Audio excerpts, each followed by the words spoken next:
What's going on, everybody? So I finally did it. I did the full predictions. This is going to be every single category. Up until now, I've done only above the line as the most. And I have to say, I feel bad right now. Not only because obviously these predictions mean nothing. I know nothing. You know nothing. That's fine. But I just feel like some news is going to break within like a few days after I post this, at least as of when I'm planning to post it. Something that's going to change up something, and I'm going to be pissed. But, whatever. I can't control that. I just have to hope something is normal this week, I guess. So a lot of stuff has happened since I last did this back in July. The Venice lineup is announced. Most of the TIFF lineup is announced. In fact, as of when I'm planning to post this, more movies should be announced at TIFF that I'm already hearing some rumors about. We'll see if those come true or not. A Complete Unknown will come out this year. Saturday Night, aka SNL 1975, will come out this year. We got a lot of stuff to talk about. So let's waste no time. Let's just go right into Best Picture. So for the sake of time and for my own mental health, if I've talked about these and not much has changed, I'm not going to spend too much time on it. We're going to kind of breeze through these here. Here you see the top 5. I haven't changed Sing Sing. I just rewatched it I think last week, and pretty good. Pretty good. I still see it kind of. I'll talk a little bit more about my concerns in other categories here. Anora, Dune, Joker, I have at 4. I'm just so curious about Joker. I am so excited for that movie. I'm not gonna lie about it. I'm so excited for that movie, and it's doing enough different from the first one. Whatever, we all know this. The Conclave trailer came out, and if you remember back in July, I had Conclave at number 11 because I just kept hearing a little too much about, the book, and the people who read the book say, man, they really got to make some changes if they want it to be accessible to the Academy or something that they go for versus one of those normal thrillers that the Academy just doesn't go for whatever reason. And it's weird because I am so looking forward to Conclave. I am so interested in it. It honestly seems up my alley, but for some reason, I wasn't that moved by the trailer. So this is how you know I'm trying to keep an objective mind here. I was not moved by the trailer, at least compared to everyone else. But even still, I see a lot of stuff there, and I see it.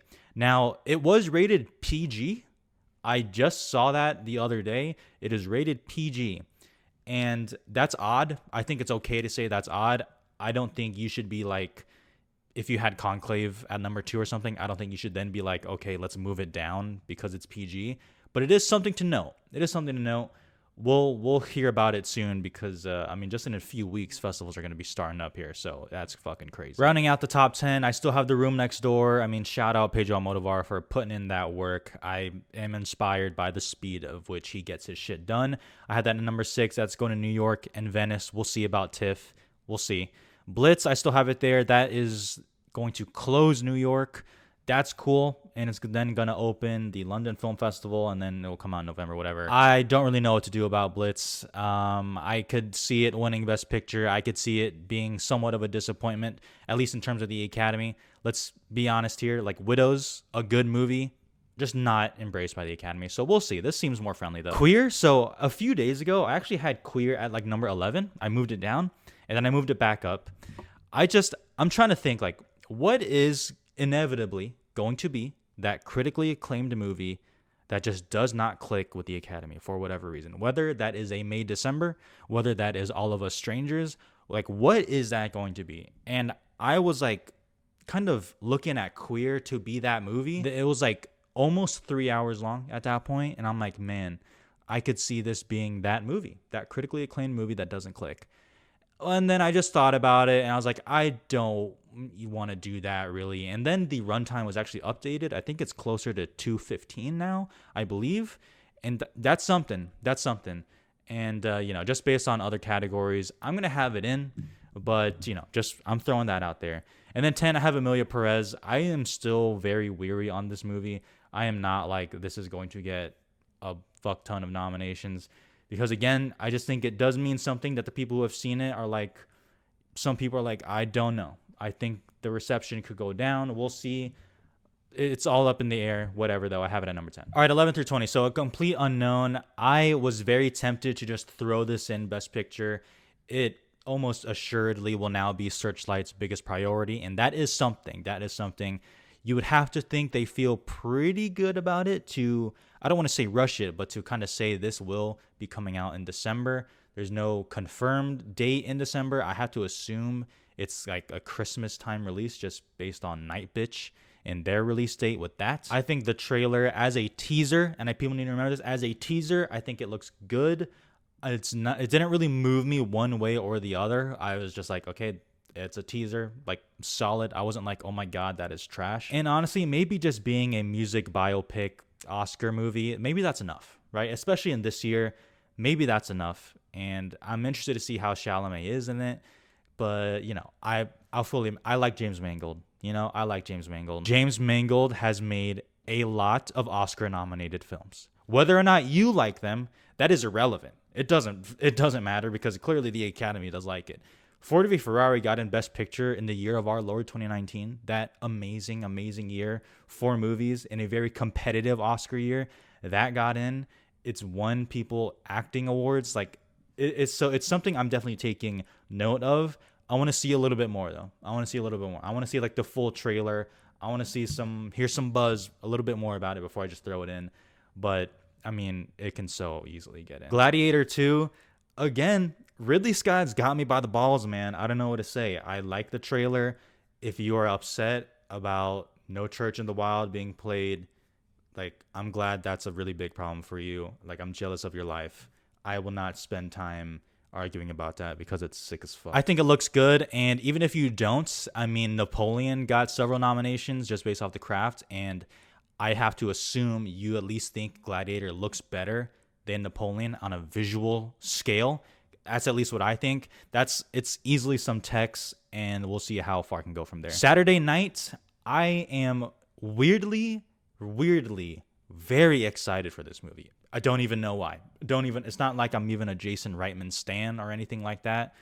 I just am very excited for it. The movie I'm envisioning in my head is sick, and I know that sounds really stupid, but like for some reason I'm just envisioning this amazing movie in my head. So maybe that's clouding my judgment here.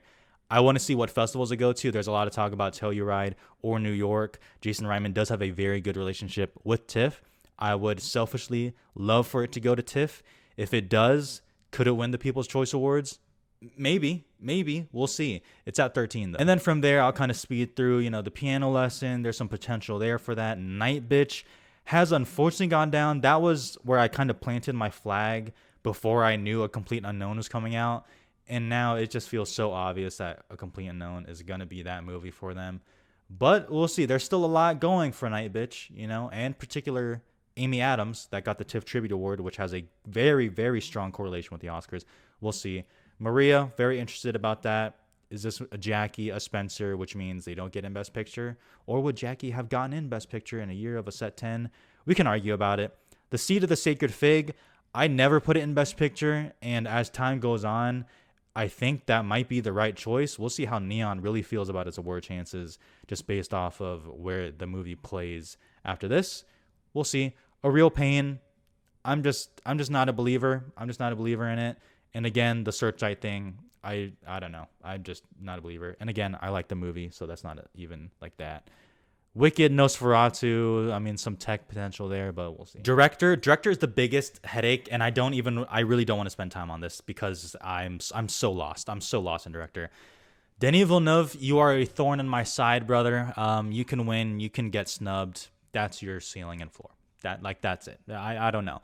I'm just gonna have you at number 1. I'm just gonna keep you there because I don't want to be a part of the manifestation that he misses again for June Part 2, which is still clearly my favorite movie of the year. But that's that. Sean Baker, feel good about. Is that a directing winner? Maybe. We'll see. I'll have to see how I feel about it once more people see it at TIFF. Maybe it wins TIFF People's Choice also. Who knows? We'll see. Edward Berger, I mean, if voting happened later for All Quiet on the Western Front, he probably would have gotten in, especially with how that movie did. And even though, again, I wasn't completely moved by the trailer, visually, it looks amazing to me. It looks amazing. So I'm just going to put him in. Todd Phillips for Joker. I was really going back and forth on this because considering how much they loved Joker in 2019, it felt like he still barely got in. And I don't know how that will do. So because of that, I was like, okay, for a sequel, I'm probably not going to have him in. But again, the fact that they're doing such a 180 on this movie, I'm just going to put it in. The trailer, it's so flashy. So I'm just going to put it in. And then again, Pedro Almodovar, I'm being stubborn about this. I don't know why. I just see it. So that's that. Which means I have Greg Cuero for Sing Sing, my projected Best Picture winner. I don't even have him getting a nomination for Best Director. And again, it helped that I saw Sing Sing again. I mean, it's really tough. He's close. I don't know. You can convince me otherwise. Steve McQueen for Blitz, again, he could win. Steve McQueen could win, or it just couldn't happen. And then I have like Luca Guadagnino for Queer, Jacques Audiard, Emilia Perez, Ramel Ross for Nickel Boys. I mean, it's a tough battle. Actress, okay, okay. Hear me out here, okay? Hear me out. So you can't, first of all, tell me that this has to be a Best Picture nominated movie to win. Okay, it can't be. It doesn't have to be. But if you're not going to be, you have to be like a veteran actress that is like a damn near sweeper, right? Damn near. Think of Renee Zellweger in Judy, which I know is a biopic, whatever. I'm concerned about like every other person. So because of that, I am like defaulting to Amy Adams for Night Bitch. She has the TIFF Tribute Award in her bag, which again does have an amazing correlation with the Oscars. While in my head, on paper, Angelina Jolie makes sense. Like, we do kind of have to learn from Pablo Larraín, from Jackie and Spencer. We'll have to see. Is this his most accessible? Maybe. Who knows? Mikey Madison, that it will almost assuredly just be a congratulations, here's a nomination. Lady Gaga and Joker, I mean, there's more supporting buzz that, hasn't been confirmed, so I'll keep her here for now. It's hard for me to believe she'll be in supporting, but that's that. And even still, that's such a up in the air performance for me. She could win, or again, it could be snubbed, who knows. And then I have Julianne Moore in The Room Next Door. Apparently she will be the lead and not Tilda Swinton. And Pedro Almodovar gets actresses a nomination. But I don't know. It's hard for me to imagine, just based off what I know about the movie, that she wins. So because of that, Amy Adams is at 1. Maybe she does like a semi-sweep, like who knows? We'll see. Then I have Carla Sofia Gasson for Emilia Perez, who I know is pretty good from what I hear. Saoirse Ronan in The Outrun, because I guess she is supporting in Blitz. So that's that. And then from there, it's like, who knows? Actor, I still have Coleman Domingo at number 1. I think it is an amazing performance. Admittedly, when I rewatched it, it not only cemented that I think it is an amazing performance and would be a worthy winner, but 2, I am kind of concerned that it is like just very small, and like, will this movie and his performance in particular last throughout the year enough to win? I feel very confident in a nomination, but enough to win? Like, is that something they'll go for? This is like an original character, basically, not doing some biopic, almost assuredly not as flashy and loud as Joaquin Phoenix. He doesn't really have an overdue narrative like Ralph Fiennes or even a Daniel Craig. So I am concerned, but for now, I'm not going to change it. I still have Coleman doing a number 1. Daniel Craig, again, we mentioned, apparently it's a very good performance, good buzz, and overdue narrative, at least to be recognized to win. We'll see, but that's that.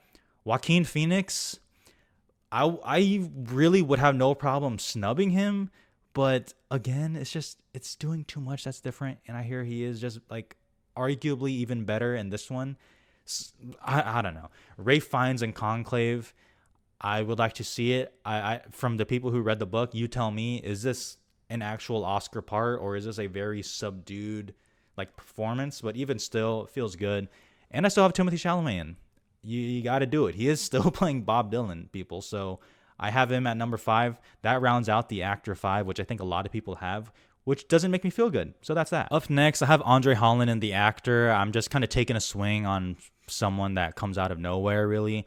Paul Mescal in Gladiator 2. Will they go for that? Who knows? Sebastian Stan for A Different Man or The Apprentice, depending on what happens with that, but we'll see. Ethan Harice and Nickel Boys, and Jarrell Jerome in Unstoppable, which is coming out in December. We know this for sure.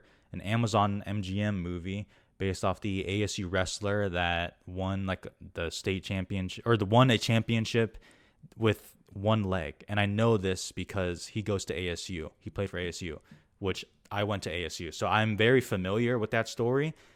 We'll see. We'll see. It's a sports thing. Maybe he can squeeze in there. Supporting actress, this seems like such a cop out, and I don't feel great about it. It almost feels a little too easy, like just throw it in. But if Saoirse Ronan is supporting for Blitz, she immediately kind of enters the winning conversation, doesn't she? I mean, she's been nominated X amount of times.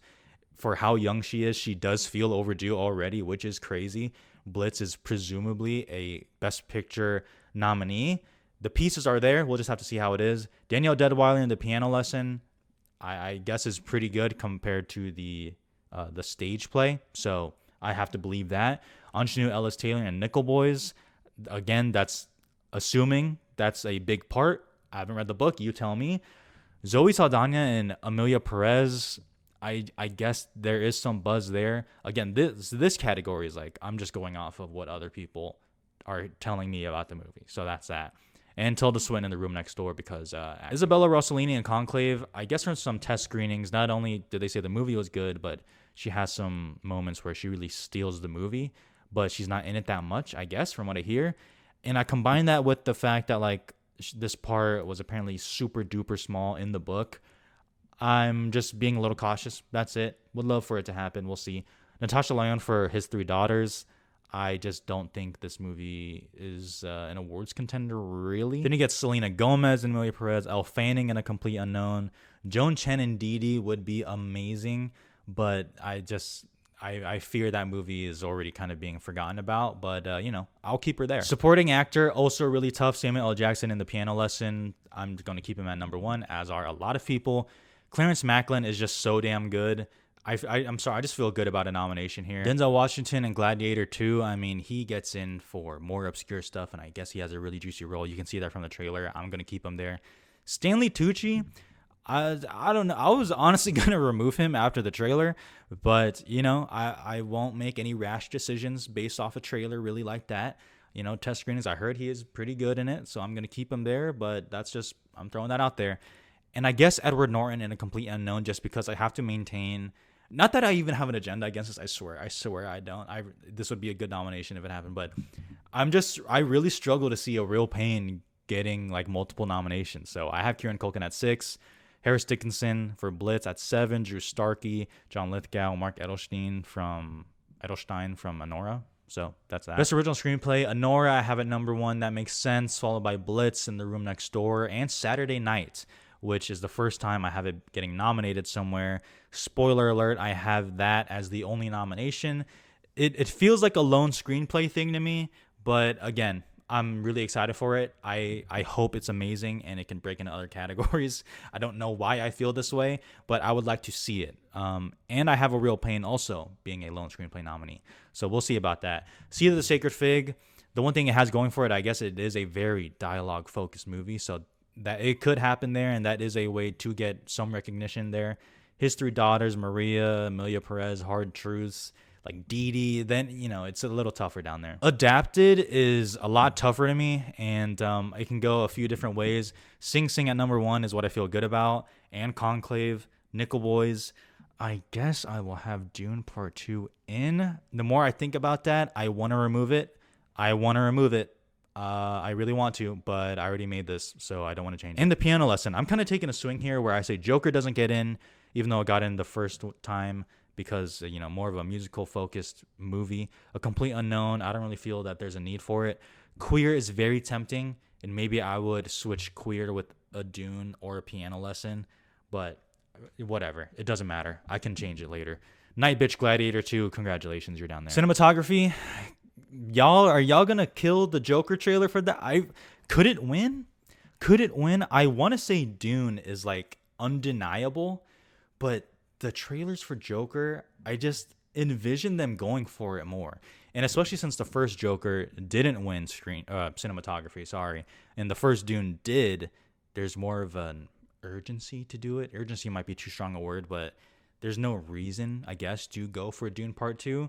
But it's a battle there. Conclave trailer looked great. No complaints there. Blitz, you have to assume. And I'll go for Nosferatu. Why not? I'll give it a little something there.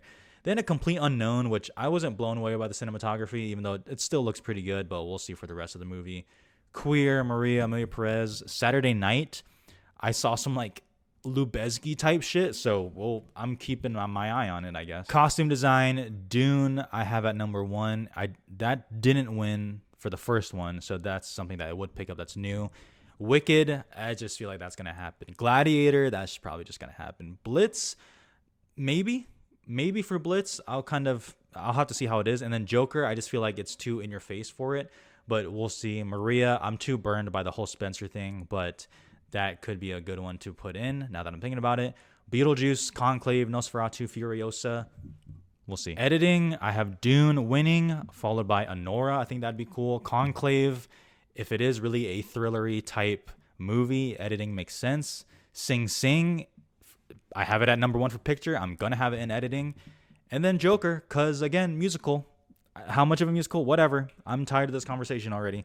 Blitz, A Complete Unknown, Emilia Perez, Gladiator 2, Challengers would be pretty sick, but I really don't think Challengers is going to be anything. Makeup and hairstyling, I'm very close to switching Beetlejuice in Dune Part 2. It's been so long for Beetlejuice, so I have no problem with that. But whatever, Dune, I have at number 1 winning. Beetlejuice, A Different Man, the prosthetics goes crazy. Nosferatu, I'm going to take a swing on that, and I'm also going to take a swing that they go for Joker again because of the whole Harley Quinn thing. Furiosa would be absolutely amazing, but I don't envision good things for Furiosa, and I say that as someone who really likes the movie. That would bum me out, but I don't know. I envision it getting really fucked on Oscar morning. I hope I'm wrong. Wicked, that's cool. The Substance, like, it'll get shortlisted, I guess, but I don't see it happening. Maria, and then Saturday Night again, maybe the hairstyling they go for, but whatever. Production design, Joker, I mean, again, are they going to give Dune the award again? I don't know about that one. Where the Joker stuff, the whole musical sets and everything, it is so in your face. I think it'll probably happen, honestly. Blitz, that's cool. Gladiator 2 could put up more of a fight. They're already releasing some like behind the scenes stuff where they just straight up built the Coliseum, which is good to see. And Wicked. Conclave could happen. So could Beetlejuice, Maria, Nosferatu. And I hate to say it, but I will put Here at number 10. And that's that. I don't believe in Here. Let it be known. Sound. So the sound editing correlation, we are back with Dune Part 2 taking sound. Gladiator 2. Joker, Blitz, and Conclave. Again, I have Furiosa getting fucked there. Emilia Perez, Twisters down there. Alien, Civil War. Who knows? Hopefully this ends up a little bit more fun, but whatever, you know. Visual effects, Dune, congratulations. That's a lock. Kingdom of the Planet of the Apes, I'm so sorry. Your franchise keeps getting fucked by going up against juggernauts, but, congratulations on the nomination again. Gladiator 2, I think that'll happen. Twisters, I think that'll happen. I'm surprised more people don't have Mufasa in. I just feel like that's going to happen, but, it could prove me wrong. Here, if they really clean up the visual effects or they really, really push that this is some groundbreaking fucking technology, I'll have it at 6. Deadpool and Wolverine, they are not against doing Marvel, so, like, that's fine. And Deadpool and Wolverine is way better than, like, an Ant-Man Quantumania, at least from a visual effects standpoint. Furiosa, too many people complain about the VFX, but whatever, I still have to put it in. And Wicked and Alien. Score, I'm doing something different. I'm putting Conclave at number 1 for score. The score was awesome. It was pretty good in the trailer. Volker Bertelmann, you are very talented. If you won this one, you would have 2 original score Oscars, which is more than Justin Hurwitz. But it's fine. We move. Hans Zimmer, Dune Part 2. The love theme, it's different enough. I'll just keep it in there. Trent Reznor and Atticus Ross, I think we'll get in for something. I have to assume it'll be queer. Bryce Dessner for Sing Sing. Good score. It is a little bit not as like in your face like that, if that makes sense. So we'll have to see, but I'll keep it there. 5 is Joker. I almost switched it for Gladiator 2 just because I don't know how much of the music elements, like actual songs, are going to overtake it. But we've seen musicals get in for score, like whatever. I'll keep it in. Alberto Iglesias got in for Parallel Mothers. That could happen. Hans Zimmer is doing Blitz, which I didn't even know that until I looked that up. Desplat, I would feel more inclined to put him in, but he's been getting fucked lately. And, a nice little challenger shout out. Original song, I don't want to spend too much time on this. It is between what I assume there might be a Lady Gaga song in Joker. If not, who cares? 2, Mufasa, a.k.a. Lin-Manuel Miranda. Might be his best shot to win an Oscar, if I'm being real. Emilia Perez, I guess, has an original song. That's cool. Moana 2, you have to assume that'll be something. And the Diane Warren slot. I guess there's a movie called Relentless. Never heard of it. I guess there's a song in there called Relentless. Never heard of it. It'll happen though. Animated feature, the first trailer for The Wild Robot, I was like, okay, 5-star banger incoming. Second trailer came out, I was like, all right, probably not. Seems like that movie that I will have to move out of my number 1 slot, but I'm not going to do it for now. I'll keep it at number 1. Inside Out 2, I just feel like you'll be a top 3 animated movie, but you won't really win. I just feel that. Memoir of a Snail, I could see doing something, but I don't want to make any rash decisions right now. Wallace and Gromit, they love that shit. Flow, sure. Lord of the Rings, okay, that's anime. We'll see. Piece by Piece, they've never done a Lego movie. Don't know why they would do it now, but whatever. Transformers 1, I guess is pretty good, so that's cool to see. Moana 2, you never know. And Spellbound, I didn't look at the trailer, but I'm already not seeing good things about the trailer, so whatever. Documentary feature, absolute complete swings in the dark here. I guess it's between Daughters and Black Box Diaries are the presumed front runners for now. We'll see. And I have to assume that Will and Harper and Superman, the Christopher Reeve story, just won't happen just based off what we know about this branch. So that's that. International feature, again, big swings here. Amelia Perez from Mexico, I just have in getting nominated and winning. If it's in Best Picture, I'm still here in Brazil. That's going to TIFF. All We Imagine as Light from India. Hopefully that actually happens. I'm very excited to see that one. The Girl with the Needle from Denmark, and The Count of Monte Cristo from France. I don't assume Evil Does Not Exist will get in just based off of what I know about the movie that is a little weird or a little slow. Who knows? Like, are they even going to select it? Maybe. I don't know. Parthenope from Italy. No La Chimera. Whatever. Kneecap. That's out in theaters like now, I think. So I would like to see that, but whatever. And that's that. So a whole bunch of stuff here. Do I feel good about it? Absolutely not. No one should feel good about that much. But again, we have festivals coming up so soon. I'm going to TIFF. We're going to get some Venice stuff, some Telluride stuff. We are fully in the swing of things here. So just like buckle up. Let me know your predictions down in the comments. And then I'll see you guys next time.